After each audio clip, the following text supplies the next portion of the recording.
So as Elizabeth said at the beginning of today's service, we're filming everything today right here from 85 Queen Street.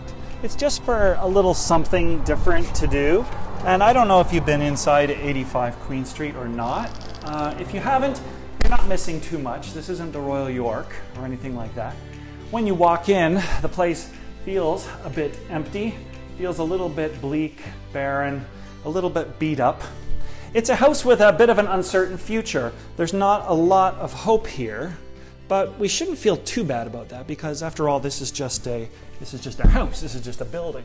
But it's also a metaphor for our lives because there are times in our lives when we feel empty, like this house. We've used up all our strength. There's times when we feel a bit worn out, when we feel like we've given all we have. A pandemic will do that to you. Many people also do live their lives every day without a sense of hope about the future, with a sense of uncertainty about what the future holds. But all of that changed with Easter. Today we're at the beginning of a brand new sermon series, a series that we're calling All Things New. Because when Jesus walked out of that tomb on Easter morning, when he rose from the dead, it changed everything. Because now there was a brand new hope available to all of us. I mean, if Jesus came back from the dead, then there is new hope for the future. There's new hope for you. There's new hope for me. There's even new hope for 85 Queen Street. There's new hope for our whole world. Now, when most people hear the word hope, what they think is maybe something will happen or maybe not. Like, I hope it doesn't rain today. Well, maybe it will rain and maybe it won't. I better take my umbrella just in case. Or I hope that she likes me, but that means that maybe she'll break my heart. I hope that we're having meatloaf for dinner, someone might say. Now, most people don't say, I hope we're having meatloaf for dinner, but if you did, it means that you might be having meatloaf and you might not. You just hope that you are. That's how we use the word hope in our day-to-day conversation. That is not how early Christians used the word hope. For Christians, hope was not maybe or maybe not. It was certainty. Listen to how the Bible describes hope. This is taken from the letter of Hebrews. Now, faith is confidence in what we hope for and assurance about what we do not see. If you need hope in your life, if you feel like 85 Queen Street, a little beat up, a little empty, a little worn out, unsure about your future, then you've got to tap into this resurrection hope. And today, you've got to hear what Paul has to say about this hope. 2,000 years ago, when Paul preached his very first sermon in Acts 13, he couldn't stop talking about resurrection hope. It was this brand new hope, a hope the world had never seen before. Very different kind of hope. And here's what made it different. 4 things. First, the hope was factual. Second, this hope was personal. Third, it was unconditional. And finally, this hope was beautiful. Factual, personal, unconditional, and beautiful. Let me explain. First of all, this new hope that we have in Jesus is factual because the resurrection was factual. The early church did not look at the resurrection as a wonderful symbol. It was not a symbol. It wasn't a metaphor. It wasn't made up. It wasn't a myth. It was a fact. And the main way that we know this is just by looking at the disciples themselves. When Jesus died, the disciples were hopeless. They were hopeless. They were scared, fearful, lost, confused. They denied Jesus, betrayed him. They disowned him. But within a few days, those same disciples were literally hopeful, full of hope, preaching about this hope, teaching, talking, singing, sharing all about this hope. Why? Because it was factual.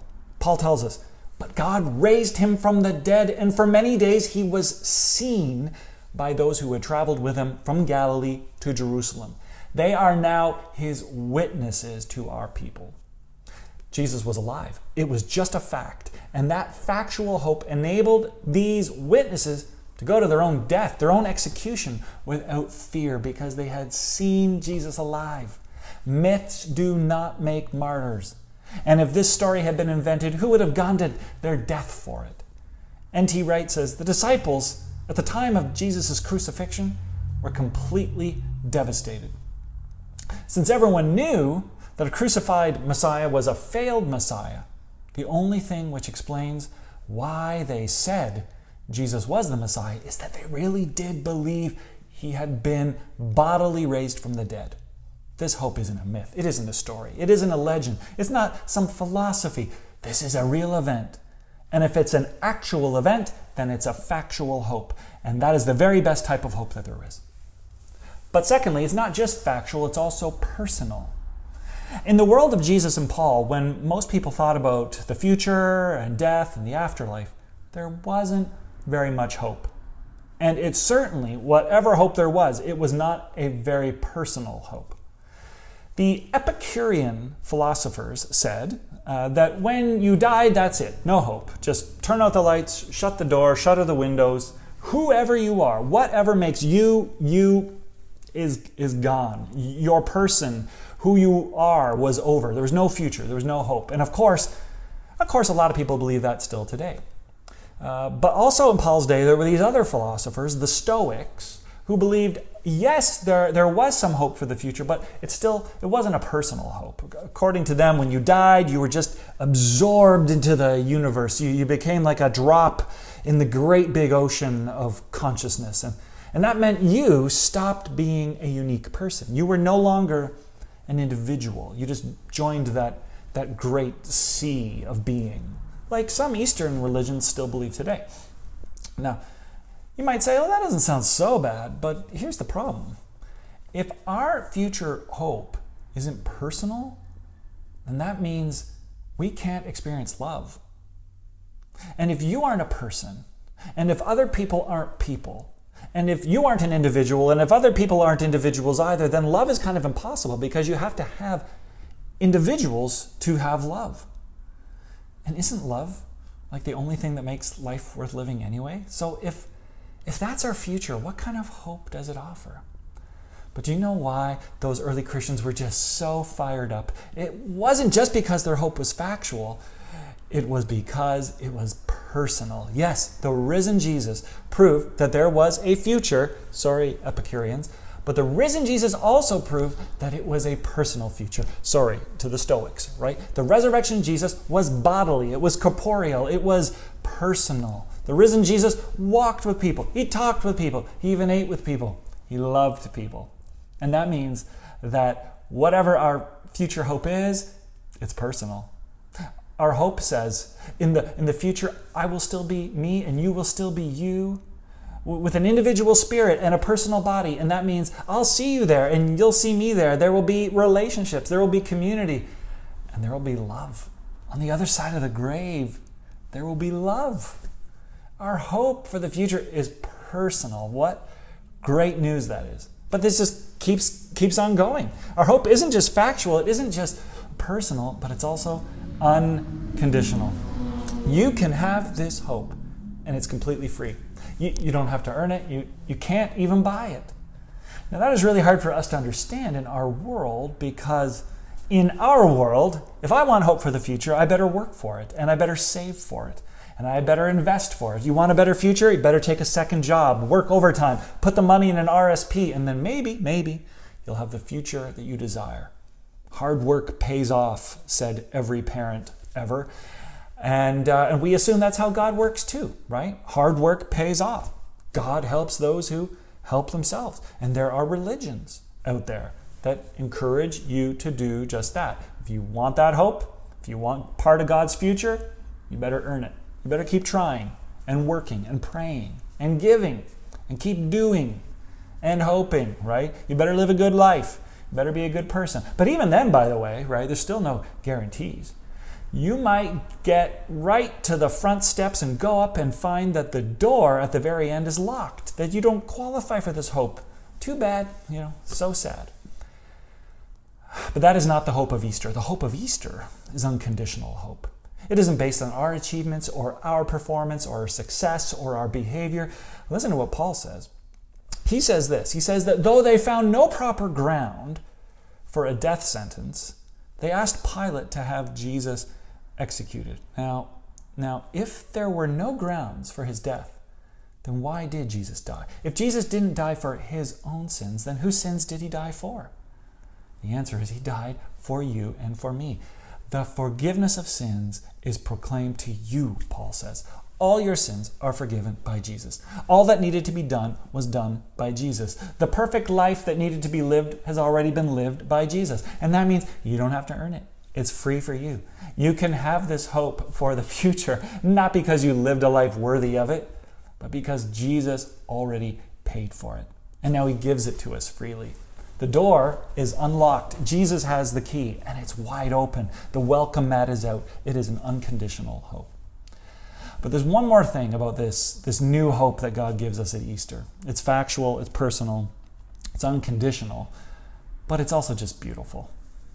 You know, some people say that the best we can hope for is for sad times to go away and bad times to pass. And if we can just get over our losses and get through the loss of a loved one, the loss of our innocence, the loss of our youth, the loss of our help, maybe there's hope, we say. Maybe, if we can get past it all, if we can get over it all. And now that is a kind of a hope, but it's not the beautiful hope of Easter.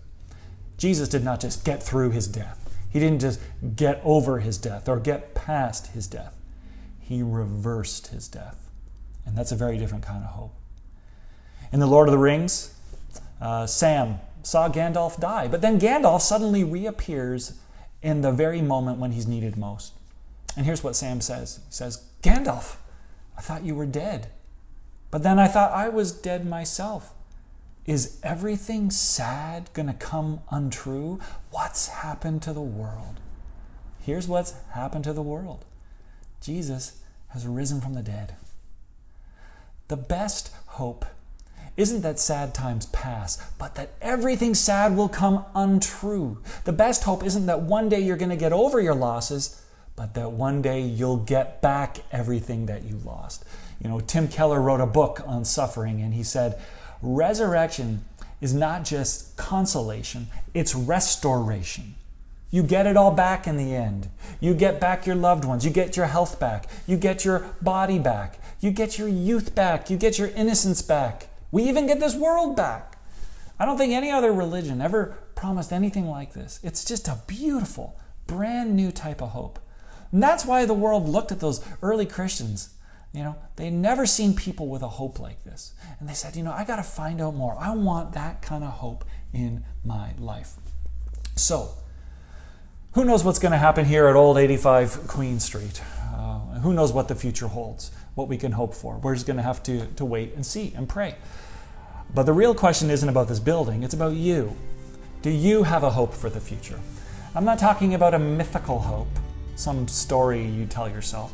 I'm not talking about an impersonal hope, a nebulous future where you stop being you. I'm not talking about a conditional hope either, something that you have to work for to earn it, and even then, who knows? And I'm not talking about a hope that merely comforts us after all our losses. That's not the hope of Easter. And that is not the new hope of the resurrection. What we're talking about is a factual hope, a hope that is pinned to an event in history. Do you have that hope? We're talking about a personal hope, where you get to be you, and the future is filled with love and relationships. That's the hope we're talking about. We're talking about an unconditional hope, one that has been guaranteed for you by Christ himself. It can't be taken away. And we're talking about a beautiful hope, a hope that restores and returns and renews everything that has been lost. Do you have that hope? Do you believe that hope in your head? Do you own that hope in your heart? Do you live that hope in your lives? If not, why not? Believe it. Embrace it. Live it. That's what hope is for. That's what Easter is all about. So thanks be to God. Amen.